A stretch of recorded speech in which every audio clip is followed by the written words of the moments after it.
No outono e no inverno, aumentam os casos de alergias respiratórias. Mas você sabe o que são essas temidas alergias? Quais são os sintomas? Como que a gente pode tratá-las?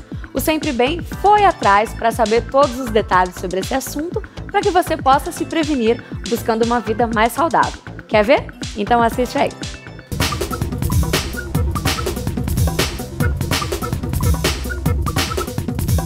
Basta a temperatura baixar para as alergias respiratórias aparecerem. Estudos apontam que 30% da população brasileira tem algum problema alérgico. A definição de alergia é de uma hipersensibilidade do corpo humano a agentes que vêm de fora. Isso funciona tanto para alergia medicamentosa, alergia alimentar ou alergia respiratória. As alergias respiratórias são divididas em alergias altas, que são conhecidas como a rinite, sinusite, faringite e laringite. E as alergias baixas, que é a tosse, falta de ar e chiado no peito. Elas se manifestam com espirros em excesso, muitos espirros. Sabe a pessoa que acorda espirrando várias vezes? Coriza o tempo todo, aquela aguinha que fica saindo do nariz. Nariz entupido é muito incômodo e muito mais comum em quem tem alergia. Coceira no nariz, a pessoa esmaga o nariz dela de tanto que ela coça, né? E muitas vezes o alérgico vai até alterar a anatomia do nariz porque ele fica fazendo isso aqui com a ponta do nariz o tempo todo. Já as alergias baixas se manifestam mais com tosse, falta de ar e um sintoma muito ruim, que é o chiado no peito, podendo dar até cansaço. O fator genético contribui para o surgimento das alergias respiratórias, mas você sabia que até o ambiente que você dorme ou trabalha pode piorar essa alergia? As populações têm manifestado cada vez mais alergia pelo fato de que nosso ambiente está cada vez pior.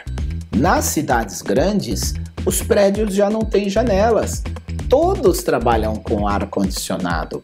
No interior, muitas vezes a própria poeira em excesso acaba também irritando as pessoas. A questão não é a genética que mudou, é o ambiente que piorou muito.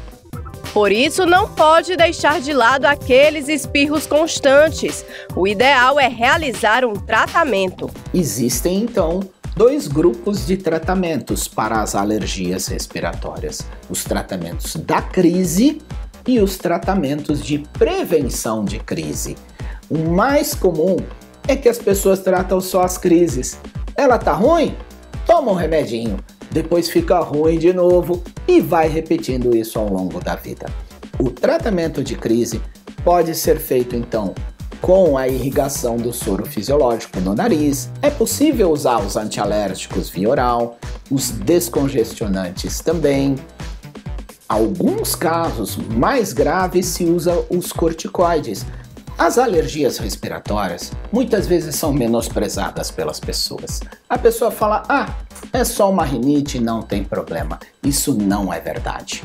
As rinites podem ter várias complicações, como por exemplo, sinusites e até pneumonia, pelas infecções de secreções retidas.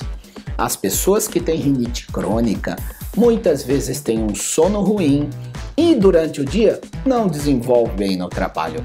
Crianças às vezes não vão bem na escola porque não dormiram bem em função de quadros alérgicos repetidos. Outra questão é que a pessoa que tem rinite acaba se prevenindo, ela não quer frequentar ambientes que às vezes são normais da vida de todo mundo. Ela fica com medo porque sabe que vai ter uma crise. Portanto, existe uma restrição na vida dela. Rinite é algo que deve ser tratado, tanto na crise, mas principalmente a longo prazo para evitar novas crises. Tem mais dúvidas sobre esse assunto? A gente te ajuda a responder. Verdade que os antialérgicos dão sono? Os antialérgicos mais antigos davam sono, Agora, se você me perguntar, os antialérgicos modernos, eles dão sono? Isso é um mito. É verdade que a natação melhora a alergia? Praticar natação em ambiente fechado, piscina coberta, aquecida e com cloro vai mais irritar a pessoa do que ajudar. Por duas formas, a própria irritação do cloro e o ambiente fechado é quente e a pessoa quando sai toma aquela friagem. Alergia é coisa séria, tem que ter cuidado, né?